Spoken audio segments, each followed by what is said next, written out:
You're listening to The Intellectual Investor, episode number 72, the Jet Lag series. How do I work? When do I find time to write?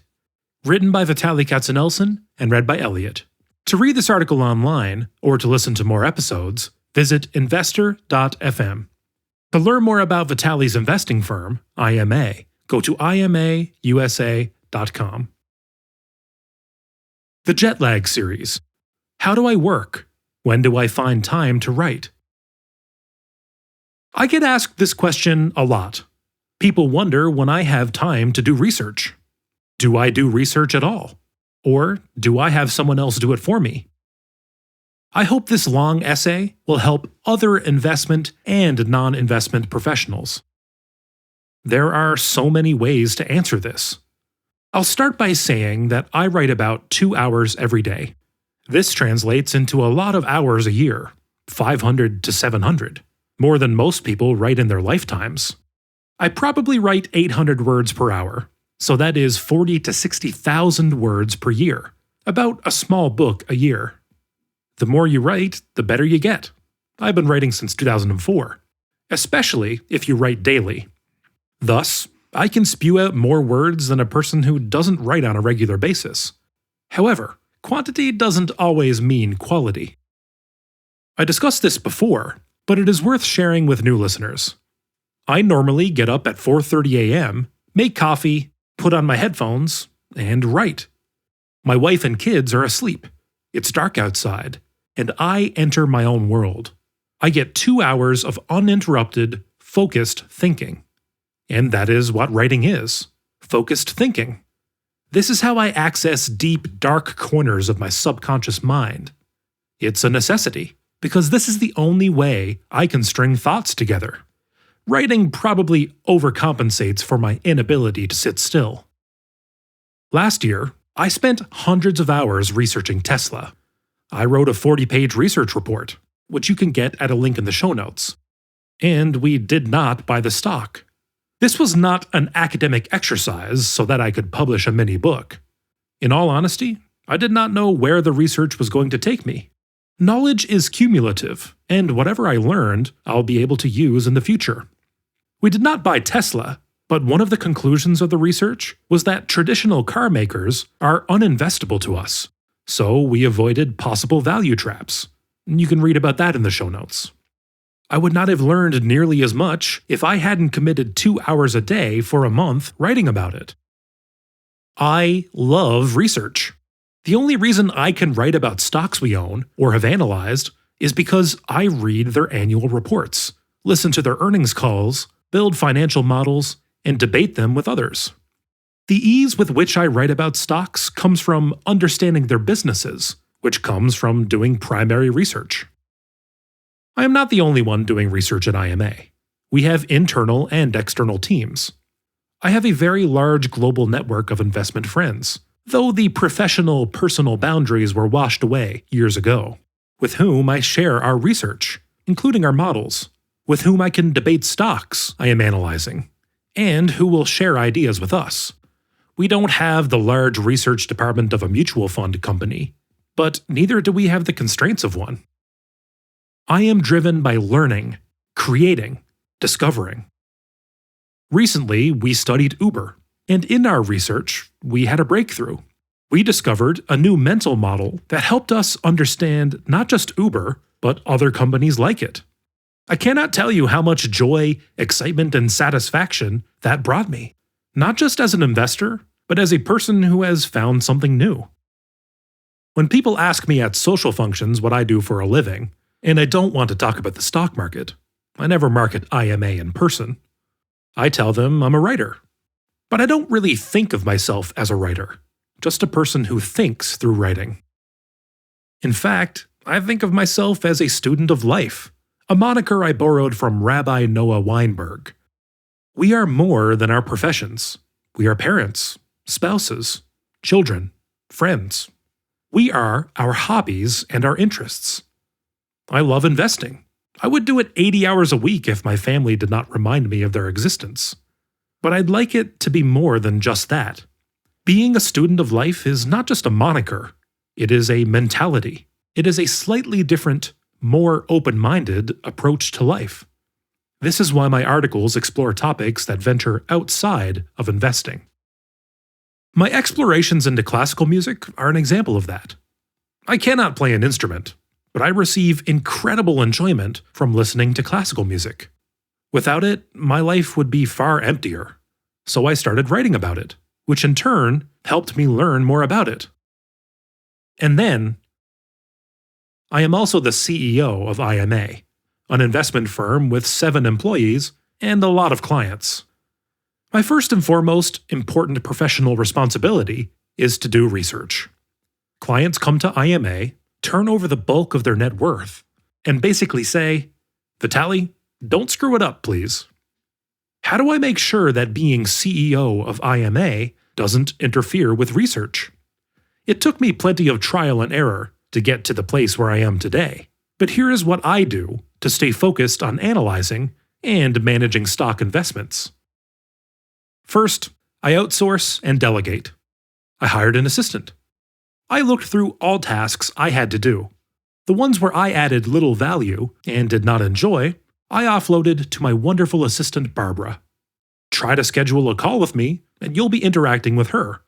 Not because I am so important, I am not, but because even scheduling a call takes time. 5 minutes, 3 emails.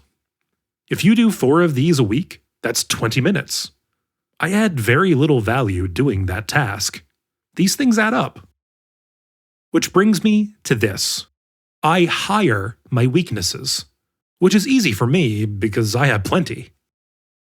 I am horrible with emails. I forget to reply or reply weeks later. If you were on the receiving end of one of those, sorry. And please don't take it personally. Barbara has 0 emails in her inbox. I have an embarrassing number. When we hired an analyst, I looked for someone who would have the same passion for value investing and have the same values, but a complementary skill set, strengths that offset my weaknesses. I went to lunch with a guy who ran a Fortune 500 company. I asked him what he looked for in the people he hired. He said, "Look for 2 C's, competency and character. Hire people that will own a task." This is what I do. Someone gave me another piece of advice that I also took to heart. Hire slowly, but fire fast. Second, I am protective of my time. Try to reach out to me through IMA's website. You'll get an autoresponder that will tell you that if you are a prospect and would like to talk to me, first you need to read our brochure. I won't talk to a prospect who has not read the brochure. Most of the questions that prospective clients have for me over the phone have already been answered more eloquently in this brochure. Here is an excerpt from the autoresponder that explains why I do this.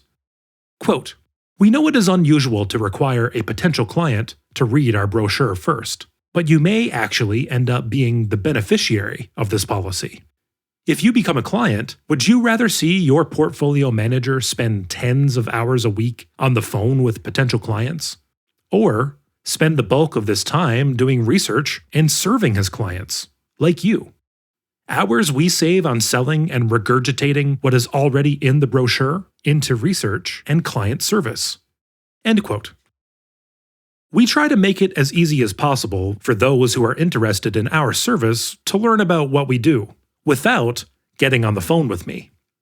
We even included a chapter from my upcoming book, which walks you through our investment philosophy in our brochure, as well as an audiobook format.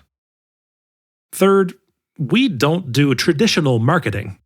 Clients refer their friends to us, or people read my articles and my books, and they reach out to us. Then we figure out whether we are a good fit for each other. That's it. We are not a traditional investment firm. We don't do seminars, no cold calls. We don't do country club social marketing. In fact, I don't accept members of the local community, e.g., from a synagogue I occasion, friends, or acquaintances as clients. But that's a topic for a different discussion. Therefore, I spend no time on marketing. None. This frees up a lot of time. Fourth, I say no, a lot. Most of the conferences I attend, I am there to learn, not to speak. When I am asked to speak at a conference, I usually decline, unless I have an ulterior motive, like a getaway with my wife. In a few cases, when I say yes once or twice a year, I decline to do a traditional monological presentation and only do a Q&A. Presentations require a lot of preparation and occupy a lot of mental real estate weeks before a conference. And to be honest, I don't enjoy doing them, so I stopped doing them. I also say no to internal projects that are a time suck. Our director of marketing wanted me to do a podcast. I like being an occasional guest on someone else's podcast. This requires very little time and I really enjoy it. But doing a weekly podcast requires a time commitment and doing something I don't enjoy. So I found an elegant solution. I have a professional narrator, Elliot from Canada, read my articles. And voila, we have a podcast. It requires absolutely zero time from me. It is produced by the IMA team. I hope you see a pattern. My personal formula for happiness is do more things I enjoy and from which I receive creative satisfaction, divided by the things that I don't enjoy, usually very detail-oriented, mundane things that have few creative calories. The goal is to maximize the numerator and minimize the denominator. Because I focus on doing things I love, I can be more focused and have greater stamina. Fifth, I avoid time-draining hobbies. I don't play golf or follow sports. There is nothing wrong with either. They are just not my thing. I probably watch 2 football games a year. Just think how much the average American spends on both. This is not advice for others, but it frees up a lot of time for me to research, write, read, and spend time with family. Sixth, I time block. I am a morning person. Thus, I am more productive and creative in the first half of the day. I look at research as the most important thing I do. Research consumes energy and requires creativity. Thus, I am very protective of my mornings. From 8 a.m. to 2 p.m., I focus on research and don't do non-research phone calls. Talking to clients or prospects takes less energy, and thus I can do it later in the day, from 2 to 3:30 p.m. I don't schedule any appointments or phone calls on Wednesdays. That's an open day, when I have no obligations. I can go to the park, go skiing, or go to Starbucks to read. Seventh, I scale my time through writing to effectively communicate with clients. We modeled IMA after Starbucks, a company I have tremendous respect for. Starbucks provides premium, consistent, high-quality products and great customer service. That's a good description of our own North Star. IMA is not just an investment business. We are in the service business as well. There is an interesting paradox. Customer service means time. My time. Well, almost. Operational issues are elegantly resolved by our very capable team in operations. But as we keep growing, and thus have more clients, they will naturally want me to address their concerns about the economy, their portfolios, and so on. Our website and brochure state that our portfolio managers are one phone call away.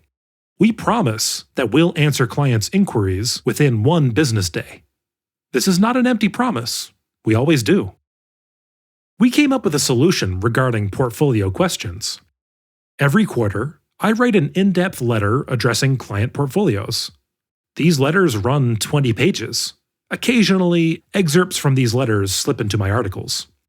Through the magic of technology, these letters are custom-tailored for each client, because all clients' portfolios don't look the same. In the letter, we also have a Q&A section, where I answer any questions sent to us by the clients.